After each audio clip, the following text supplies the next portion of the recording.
जिल्हा विधी सेवा प्राधिकरण भंडाराच्या वतीने जे.एम. पटेल कॉलेज भंडारा येथे रॅगिंग विरोधी कायदेविषयक जनजागृती कार्यक्रम पार पडले.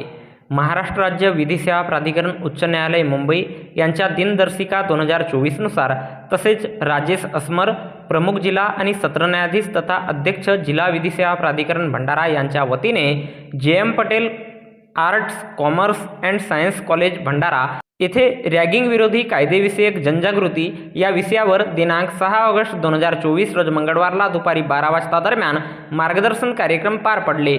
यावेळी जिल्हा विधी सेवा प्राधिकरण भंडाराचे सचिव बिजू गवारे आणि जे.एम. पटेल महाविद्यालयाचे प्राचार्य डॉक्टर विकास ढोमणे आणि शाळेतील शिक्षक, शिक्षकेतर कर्मचारी आणि विद्यार्थी फार मोठ्या संख्येने उपस्थित होते.